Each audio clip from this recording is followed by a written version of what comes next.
Jina ni Godfrey Wafula. Huku kweli tuliridhi kwa mzee marehemu mzee Matatizo. Wakati alikufa 2006, ilikuwa imemaliza miaka karibu 10 hivi.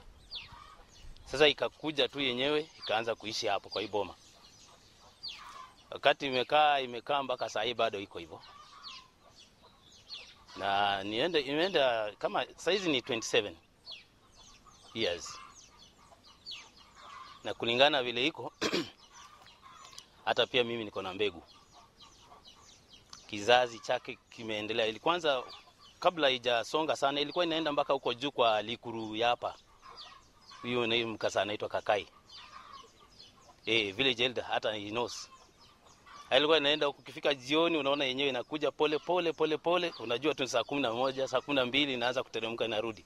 Kama saa hizi hawezi iona.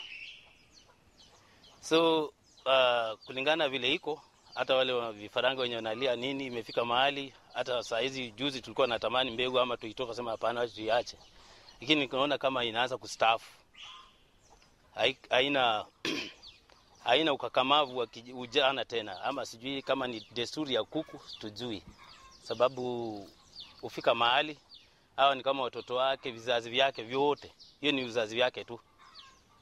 Sasa ni kama pengine inaendelea kusafa. Sasa nilikuwa naona tuifanyie utafiti tu, tufuatilie tuone mpaka wakati yenyewe itaamua kama ni kukufa ama itakaa tu hivyo tujui. Lakini hii pia ni kitendawili kwetu. Bado tujategua bado. Shukrani. Kwa hiyo gugu mimi sifikirii kumchinja. Gozi amekuwa kama my first born wangu. Gozi yeye ndiye amekuwa wa kwanza kutoka kwa nyumba yangu ndio watoto wakaanza kusaliwa. Sasa mimi naona hii gugu mimi nitamvuka tu mpaka wakati mwenyewe atafika mwisho wa maisha.